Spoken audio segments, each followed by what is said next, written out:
بسم الله الرحمن الرحیم. السلام علیکم ورحمۃ اللہ وبرکاتہ. محترم مسلمانانو، نن یو انتهایی دردناک واقعه بس تاسو مخې ته راوړې ده. تاسو دا واورېدله، ستاسو زړه نه به وینې محترمو راساسي. دومره ناشنا خبره، زړه د به ویرې کې بدن کې به دا زړه ځان تنګ کړي وبچوي. دومره ناشنا خبره، دومره ناشنا کهاني دا په سند کې محترمو دا شروع ده. د سند چې کوم ډاکوان دي هغوی یو پېره بیا یو ناشنا ظلم وکړو. داسې ظلم وکړو چې انسانیت محترمو هغې حیرانه پاتې کړو. دغه ډاکوانو یو ماشومه جینۍ دی اغوا کړله، د هغې مور سره یې زیاتې وکړو.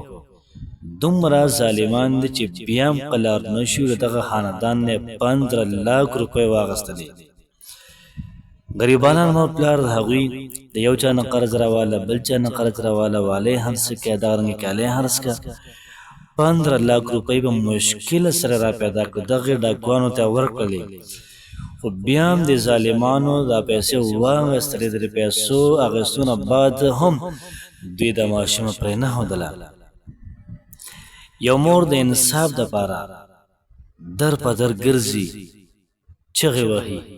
یو مور د انصاف دپاره کله یو چینل ته انټرویو ورکړي، کله بل ته ورکړي، کله بل ته، کله مقامي پولیسو ته هغوی وایي، کله انتظامیې ته اواز کوي. نن د یوې مور غېږه دا د یوې لور نه خالي شوله. هغې عزت لوټ شو. پولیس خاموش، مقامی انتظامیه خاموش، حکومت خاموش، وزیر اعلی سندھ او وزیر اعلی KPK خاموش، وزیر اعلی پنجاب خاموش، آرمی چیف عاصم منیر، رینجر IG سندھ، تمام قانون نافذ کوونکي ادارې هغوی خاموش دي.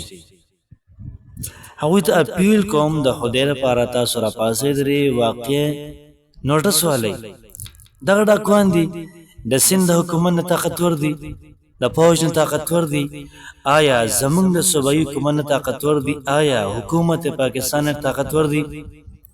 حکومت له پکار دی دغه ډاکوانو خلاف اپریشن وکړي، دغه ماشومه دغه ډاکوانو نه یې آزاده کړي، دغه سپو نه یې آزاده کړي، دغه درندګانو نه یې آزاده کړي او دغه کسان د عبرت نښه وګرځوي. که چېرته نن موږ خاموشه پاتې شو، دا ظلم به سبا تا سره کېږي، دا ظلم به سبا ما سره کېږي، دا ظلم به سبا بل چا سره کېږي، بلې مور سره دا ظلم کېږي، هغه به جاړي، بل پلار به جاړي. دا مسله د یوې ماشومې نه ده، دا د پوره انسانیت مسله ده. زه په اخره کې تاسو ټولو نه یو درخواست کوم چې تاسو د خدای لپاره اپیل وکړئ، دا ویډیو زیات نه زیات شیر کړئ، زیات نه زیات کمنټ وکړئ چې دا ویډیو یوټیوب والا مخکې بوځي. چېرته ستاسو د یو شیر د وجې د چا ژوند بچ کېږي، د چا د خور عزت بچ کېږي، د چا د لور عزت بچ کېږي، یوې مور ته خپل لور میلاویږي. خدای لپاره دا پیغام مخکې را شیر کړئ چې دې کورنۍ ته انصاف میلاو شي.